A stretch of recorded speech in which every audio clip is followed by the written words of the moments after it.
मेरे प्यारे दोस्तों, मैं जीवन के हर क्षण हर पल विश्व शांति की बात करता हूँ।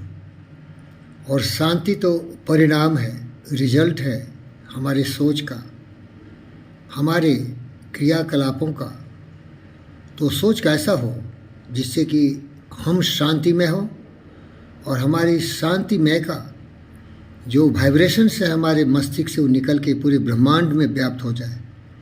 तो ऐसे महान पुरुष हुए, उनमें गुरु नानक देव जी भी थे जिन्होंने सत्य को फिर से दोहराया।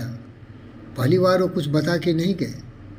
अनेक ज्ञानवान, विचारवान, बुद्धिमान, सर्वशक्तिमान हजारों वर्षों से इस बात को बार बार मानवता के कल्याण के लिए समझाया, लेकिन दुष्ट मनुष्य पशु प्रवृत्ति से प्रेरित होते हुए कभी भी उन राहों पर चला नहीं और ज़बरदस्ती मार पीट के ठोक ठाठ के उसको ऐसी बातें बता दिया कि दुनिया में दहशतगर्दी और मानवता के विनाश के लिए, सर्वनाश के लिए, जीव जंतुओं का भक्षण के लिए वो व्यक्ति आतुर हो गया। जानवरों के साथ न प्रेम है न स्नेह है।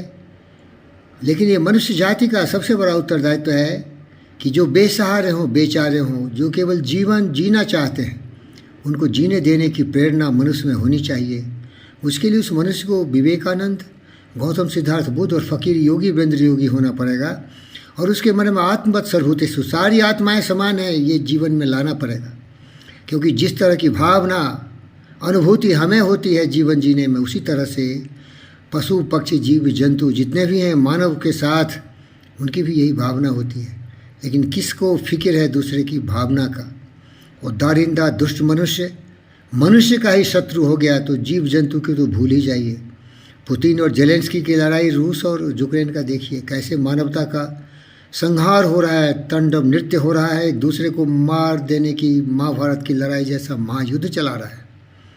तो प्यारे दोस्तों, मैं इन भटके हुए अच्छे लोगों को बताना चाहता हूँ कि ये जो तुम्हारा अहंकार है ना, जिसको तुम अपने आप को सबसे बड़े सर्वोत्तम, दुनिया का सबसे शक्तिमान मानते हो, ऐसे दुष्ट हिंदुस्तान की धरती पर रावण हुआ था, कंस हुआ था, कुंभकर्ण हुआ था, दुर्योधन हुआ, दुशासन हुआ, अनेक ऐसे दुष्ट हुए जिसने सर्वनाश की बीज अहंकार से बो दिया। मान मैं सबसे बड़ा हूँ, हिटलर भी यही किया था, और औरंगजेब भी, और जितने भी अलेक्जेंडर भी, और वो लोग दूसरे को मारते काटते दुनिया में खलबली मचा दिया, खून की नदियाँ बहा दी थी। इसीलिए मैं आपको बताना चाहता हूँ कि गुरु नानक देव जी की ये जो हजारों वर्षों पुरानी सत्य है उसको उजागर किया है। तो उसको मैं बताता हूँ। साधु का मतलब है कि if you want to be a discipline person, आप अगर सचमुच अच्छे मनुष्य बनना चाहते हैं तो जो तुम्हारा ईगो है, अहंकार है, जो तुम्हारे सर्वनाश का कारण बनने वाला है, उसे त्यागो। साधो मन का मान त्यागो। अहंकार, वैनिटी, जो तुम्हारा ये बता रहा है कि तुम एक पशु हो और अपने आप को सर्वशक्तिमान मानते हो, तो इस अहंकार को त्याग दो। क्योंकि तिनका कबहु न निंदिए, जो पाँव तले की होए, उड़के परे जो आँख में खरे दुहेला होए। पुतिन ने जेलेंस्की को बहुत छोटा समझ के हमला किया। आज 41वें दिन तक लड़ाई चल रहा है, दोनों देश तबाही के कगार पर आ गए हैं। बताइए, अगर अहंकार दोनों में नहीं होता तो लड़ाई झगड़े करते क्या? तो मान जो है ना, तुम्हारा अहंकार, वो तुम्हारे जीवन में सर्वनाश करेगा। दुर्योधन को कौन नहीं जानता है? धू धू के जल गए, हजारों करोड़ों अरबों लोगों का सर्वनाश हो गया। काम क्रोध संगत दुर्जन की, ताते अहनिश त्यागो। प्यारे दोस्तों, हम योगी हैं, फकीर योगी, वीरेंद्र योगी हमेशा दिखाता है कि जो काम होता है, वासना होता है, और क्रोध होता है, और दुर्जन की संगति होती है, तीनों बहुत ही विषानक होते हैं। इनसे दूर भाग जाओ।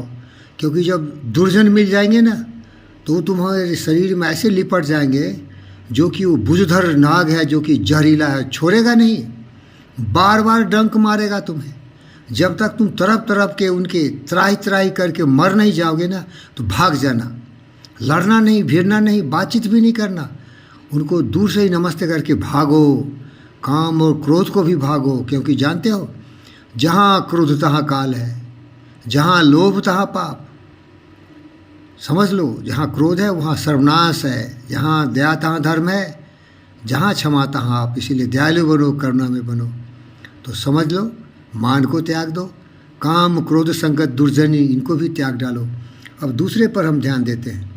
सुख दुख दोनों समकर जाने और मान अपमाना। जिंदगी जो है ना, पृथ्वी जैसे चलती है 24 घंटे में, दिन और रात देती है, तो दुख और सुख ये प्रकृति के नियम है, वो किसी को भी होगा। तो परेशान मत होना, लेकिन अपने कुकर्मों से अपने ज़िंदगी को धू धू जला नहीं लेना। तो कुकर्म क्या होगा? जब मानी हो जाओगे, जब काम क्रोध और दुर्जनों की संगति में रहोगे, तो तुम्हारा 24 घंटे ही त्राहि त्राहि होगा। कबीरा संगत साधु की हरै और की व्याधि, संगत बुरी असाधु की आठों पर उपाधि। तो जो प्रकृति का दिया हुआ दुख सुख है उसको आराम से भोगते चलो, लेकिन तुम अपने हाथ से अपने कुल्हाड़ी मत मारो अपने पैर में। तो सुख दुख दोनों सम कर जाने और मान अपमाना। प्यारे दोस्तों, आपको मान और सम्मान आपके किए हुए कार्यों का भी परिणाम है और दूसरों की मूर्खता का भी परिणाम है। ये फकीर योगी वीरेंद्र योगी एक अद्भुत कर्मवीर कर्मठ व्यक्ति जीवन में केवल सेवा की भावना से कार्य किया, लेकिन जब मैं काम कर रहा था एनएमडीसी में तो इतना अपमान किया दुष्टों ने, क्योंकि मुझसे वो जलते थे और मुझे तरह तरह से यातना दी और हम झेलते रह गए। और आज जो मैं GVK में एक प्रवक्ता हूँ, एक सेवक हूँ, तो इतना मान सम्मान मिला है chairman doctor GV Krishna Reddy और डॉक्टर रमना राव के द्वारा कि मेरा जीवन धन्य हो गया। लेकिन उस समय भी मैं थोड़ा शांत था और आज भी मैं शांत हूँ और मान के लिए दिन रात तपस्या करता हूँ कि जिस तरह से सब लोगों की ऐसी सेवा करो कि वो मुझे अपने चरण स्पर्श करने का अवसर दें और अपने हृदय में मेरे को जगह दें। तो प्यारे देख लीजिए, सुख दुख दोनों समकर जाने और मान अपमाना, हरख शोक से रहे अतीता। हरख और शोक, हर्ष का मतलब है खुशी और शोक का मतलब है दुख। तो सुख और दुख तो जिंदगी में आते हैं, काहे मन में दुख की चिंता यूँ सताती है, दुख तो अपना साथी है। सुख है एक पल की छाँव, वो आती है जाती है, तो दुख मत करो भैया। ओम शांति का जाप करो, ओम शांति का जाप करो, ओम शांति शांति सर्वत्र शांति शांति शांति। हैं तो इसे ध्यान दे दो भैया, दुखी मत होना। तो प्यारे दोस्तों, ये बता रहा हूँ, हर्ष शोक से रहे अतीता। हर्ष और शोक से दूर रहो, सुख दुख तो आते ही रहते हैं। तीन जग तत्वा पहचाना। ये जग के जो तत्व हैं, पृथ्वी की जो रचना हुई है उसमें ये तत्व हैं। तत्वा मीन्स एलिमेंट्स है। पहचाना, जग का जो एलिमेंट्स है, नेचुरल जो लॉज है, ईश्वरा परिधाना, उसको पालन करो, उससे भाग नहीं सकते तुम, कोई भी नहीं भागा। अगर आप धार्मिक व्यक्ति हैं तो राम को देखो, वनवासित होना पड़ा, पांडवों को भी वनवासित होना। हर व्यक्ति को दुख सुख से गुजरना पड़ता है। अगर आप एक देशभक्त हैं तो सुभाष चंद्र बोस, भगत सिंह, चंद्रशेखर आजाद, लाल बाल के महान पुरुषों को देखो किस तरह से उन्होंने जिंदगी में दुख को झेला। तो दुख से मत परेशान होना, लेकिन अभी भी वो अमर है, क्योंकि सत्य के रास्ते पर चलते रहे, हमें रोशनी दिखाते रहे।